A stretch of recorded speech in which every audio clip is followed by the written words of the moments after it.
The desert stretched wide and endless under the Arizona sun. Wind rolled through dry grass and carried the sound of distant cattle bells. It was late afternoon, and the heat still shimmered above the dusty ground. Eli Warren rode his old horse slowly, checking the fence line that bordered his ranch. He was a tall, quiet man, rough around the edges but gentle inside. His skin was tanned by years of sun, and his hat was faded from long days under the open sky. Eli had lived most of his life alone on that land. The nearest town was 20 miles away, and the nearest neighbor was even farther. His world was the sound of hooves, the smell of horses, and the wind that never seemed to rest. He liked it that way. People came and went, but the land always stayed. That day, something felt different. The air was heavy, filled with the memory of a storm that had passed the night before. A flash flood had rushed through the canyons, leaving broken branches and mud trails across the desert floor. Eli had seen floods before, but this one had been wild. He decided to ride toward the lower canyon to check for stranded cattle or damage to the fencing.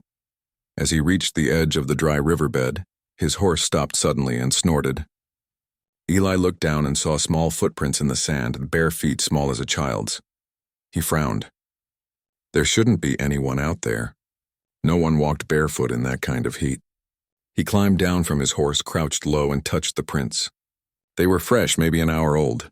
He followed them carefully, his boots sinking in soft sand. After a few minutes, he saw something that made him stop.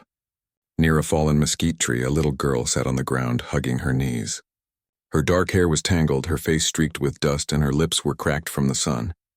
She wore a torn dress, and her small feet were bleeding. Eli's heart tightened. He approached slowly so she wouldn't be scared. "Hey there," he said softly.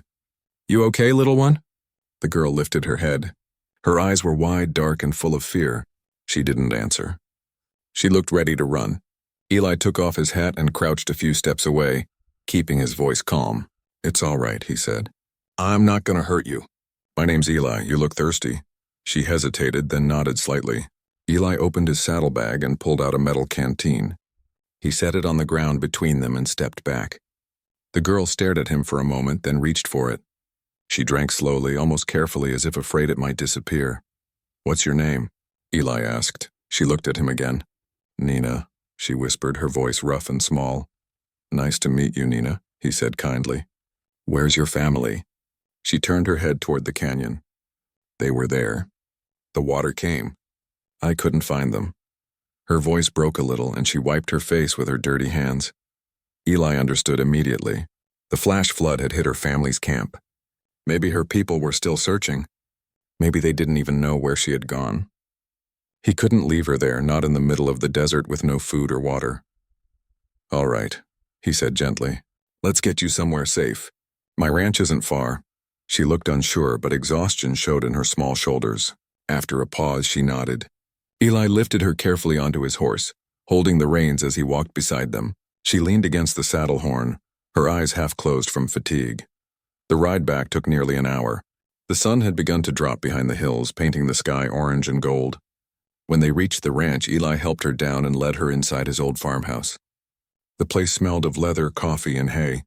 It wasn't fancy, just a wooden table, a stone fireplace, and a few pictures on the wall. He filled a bowl with warm water and handed her a towel. "You can clean your face and hands here," he said. "Then I'll find you something to eat." Nina did as he said. She moved quietly as if afraid to touch anything. Eli heated a pot of soup on the stove, watching her from the corner of his eye. He noticed how small she looked sitting in the big wooden chair, her feet swinging above the floor. "You like soup?" he asked with a faint smile. She nodded. "Yes, sir." He handed her the bowl, and she ate slowly at first, then faster as hunger took over. Eli poured her another serving and sat across from her. "You from one of the nearby camps?" he asked carefully. She nodded again. "We're Apache. We were camping by the canyon. My uncle was fishing when the water came. I was playing near the rocks. The water pushed me away." Eli listened quietly. He had known some Apache families who lived nearby. They often sold handmade jewelry in town or helped with ranch work during the season. He'd always respected their way of living, close to the earth, proud of their traditions. "We'll find your family," he said firmly. "Tomorrow morning I'll take you to the tribal police outpost. They'll help us." For the first time, a hint of relief crossed her face. She looked around the room. her eyes landing on a photograph of a young woman holding a baby. "Your family?" she asked softly. Eli's smile faded a little. "My wife," he said after a pause. "She passed a long time ago. No kids." Nina didn't say anything, but her eyes softened. Maybe she understood the kind of loneliness that lives quietly in someone's heart. That night, Eli made a small bed for her near the fireplace. The storm had left the air cold, and the firelight flickered against the wooden walls. Nina lay under a wool blanket, half asleep, while Eli sat in a chair nearby, carving a piece of wood. "Eli?" she said sleepily. "Yeah? Why did you help me?" He looked at the glowing fire for a moment before answering. "Because someone had to. And because if it was my little girl out there, I'd want someone to help her too." Nina smiled faintly and closed her eyes. In the morning, the sun rose clear and gold. Eli cooked some eggs and packed food for the road. Nina was quiet during breakfast, but her eyes followed his every move. When it was time to leave, she helped him saddle the horse, her small hands working carefully. They rode across the open land until the outpost came into view, a small building near the main road, with 2 trucks parked outside. A tribal officer stepped out when he saw them coming. Eli lifted Nina off the horse and explained what had happened. The officer recognized her name immediately. "Her family's been looking for her since yesterday," he said. "They're waiting at the north camp." When Nina heard that, tears filled her eyes. She turned to Eli, unsure what to say. He smiled kindly. "Go on, sweetheart. Your family's waiting." She threw her arms around him, hugging him tightly. It surprised him, but he hugged her back gently. When she stepped back, she looked up at him with a determined expression. "Someday," she said in a soft but steady voice, "I'll come find you again." Eli chuckled lightly. "You just take care of yourself, all right? The world's big. You got a lot of living to do."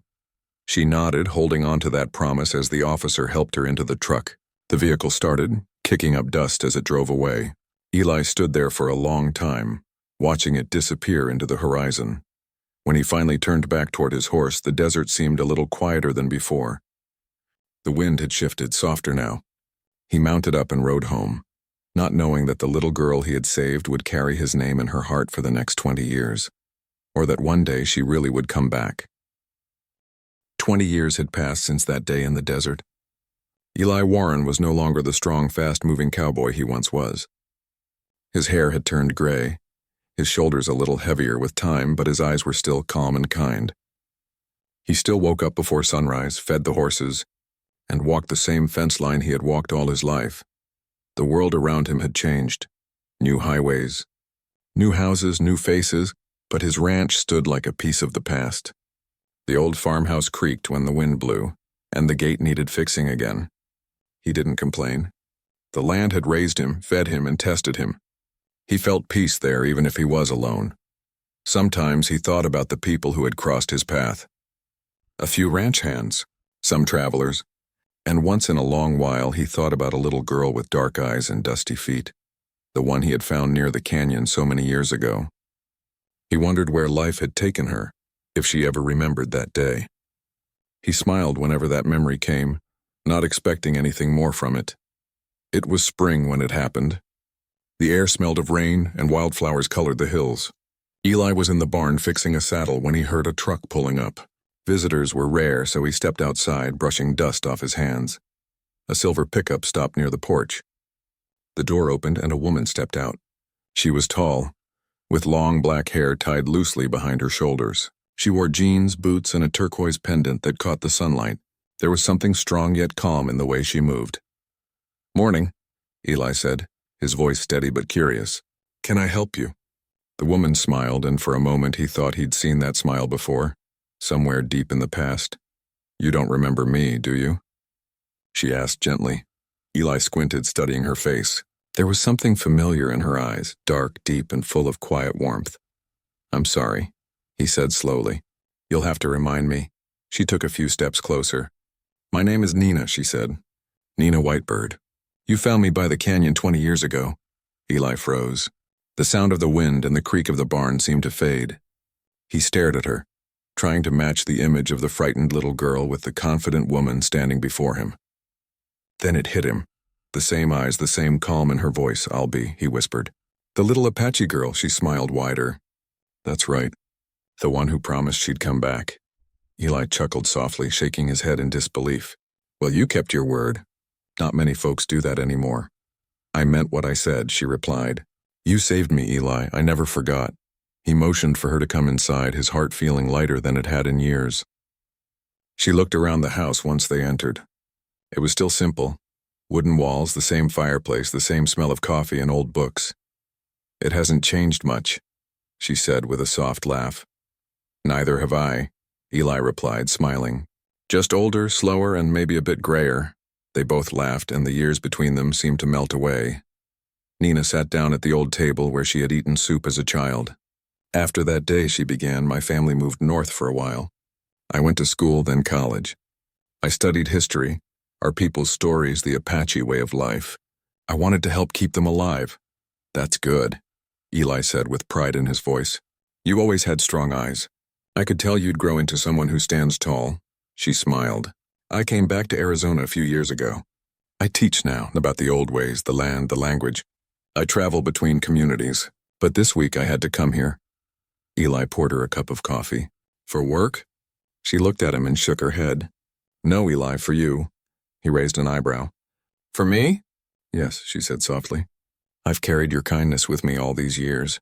You didn't know it, but you shaped how I see people, how I see the world. I used to think kindness was weakness. That day you showed me it was strength. I came to thank you and went to keep my promise. Eli looked down at his hands. You don't owe me anything, Nina. I just did what any man should have done. Maybe, she said. But it changed everything for me.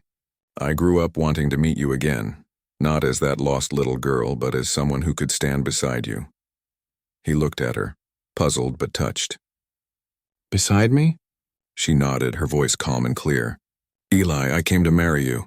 The words hung in the air, quiet and sure. Eli blinked, certain he had misheard. Marry me? He repeated, his tone half surprised, half unsure. Yes, she said with a gentle smile, not out of pity, not because I owe you anything, but because I've loved the memory of who you are all my life. You were my first example of goodness, and when I finally found you again, I realized that feeling never went away. Eli didn't know what to say.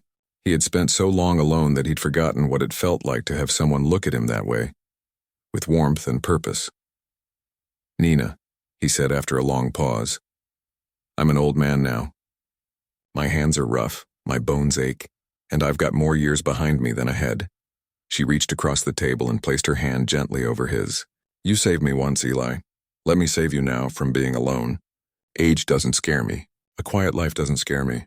Losing the chance to tell you how I feel, that scares me. He looked at her hand over his. Rough skin against soft warmth, and something inside him softened too.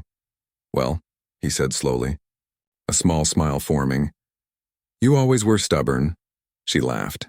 I had a good teacher. The days that followed were peaceful and full of small joys. Nina stayed at the ranch to help with repairs. She learned to ride again, her laughter echoing across the open fields. Eli showed her how to mend fences, tend to the horses, and read the signs of the weather.